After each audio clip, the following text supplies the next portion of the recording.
Why spies never trust anyone. In the world of spies, trust is not a weakness, it is a death sentence. Every smile hides a motive. Every friendly gesture carries a calculation. Every promise is temporary, and the moment you believe someone completely, you're already compromised. This is not paranoia, this is survival. Because intelligence work is not about guns or gadgets. It is about knowing exactly who will betray you, and accepting that one day it might be everyone. Every spy remembers the first lie they told, not to an enemy, not during an operation, but to someone they loved. A parent, a partner, a friend. That lie is small, harmless, necessary. And once it's spoken, something changes forever. Because from that moment on, the spy understands a brutal truth. Honesty creates vulnerability, and vulnerability gets you killed. Spies are not born distrusting. They are trained that way.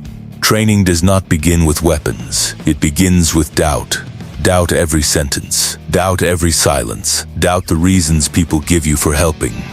Recruits are taught that loyalty is conditional. Patriotism is transactional, and friendship is a tool. They learn that people do not betray you because they are evil.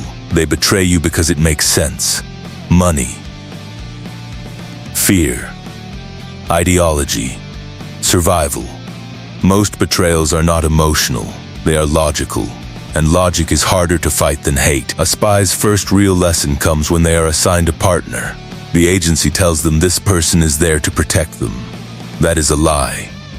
Partners are there to observe, to report, to replace. If you succeed together, both of you advance. If something goes wrong, one of you becomes expendable. And it is never random which one.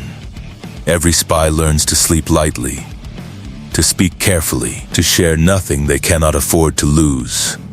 Because the person sitting across from them might one day be ordered to destroy them. And they will, not because they want to, but because the mission demands it. There is always one operation that changes everything. The mission where the rules stop feeling theoretical. The moment when a spy realizes the enemy is not hiding in the shadows, but standing right beside them. It could be a routine extraction, a dead drop, a surveillance job that should have ended quietly. Instead, something feels wrong. A message arrives late. A route changes without explanation. Backup fails to appear. And then the realization hits. Someone knew. Someone always knew. And that someone was trusted. Betrayal in intelligence work is not chaos. It is protocol. Every agency prepares for it, plans for it, depends on it. If an asset becomes unreliable, they are cut loose. If an operative becomes risky, they are neutralized. If a spy learns too much, they are erased. Files are rewritten. Records disappear. Names are forgotten. And officially, nothing happened. Trust is not discouraged in espionage. It is monitored. Every call is logged. Every meeting recorded. Every emotional connection flagged. If a spy trusts someone too deeply, the system notices. Because attachment creates hesitation, and hesitation creates failure. Spies learn to keep people at a distance, not because they don't care, but because caring creates leverage. Identity itself becomes a weapon. A spy does not ask, "Who am I?" They ask, "Who do I need to be?" A diplomat today, a journalist tomorrow, a traitor next week.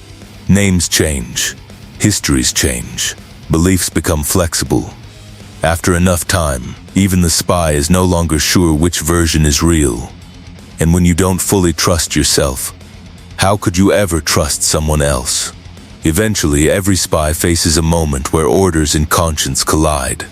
A target doesn't deserve to die. An ally doesn't deserve to be sacrificed. A truth doesn't deserve to stay buried. But intelligence work is not about fairness. It is about outcomes.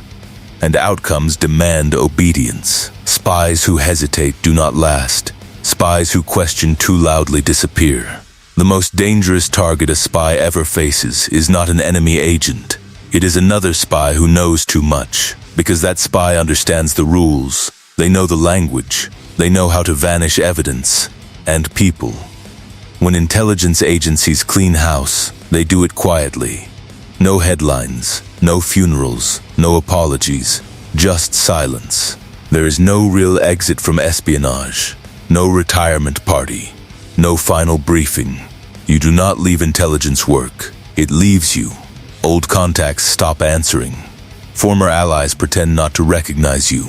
Your past becomes classified, even from yourself. And trust? Trust never comes back.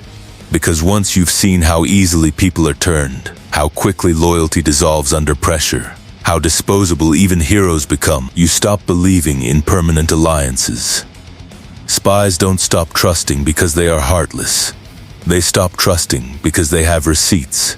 They remember the smiles that came before the betrayal, the handshakes that preceded the knife, the promises that meant nothing once circumstances changed. Somewhere right now, someone you trust is being watched. Somewhere right now, someone you rely on is being offered a better deal. And somewhere right now, a decision is being made that does not include your survival. That is why spies never trust anyone, because in their world, trust is not faith. It is a vulnerability. And vulnerabilities are always exploited.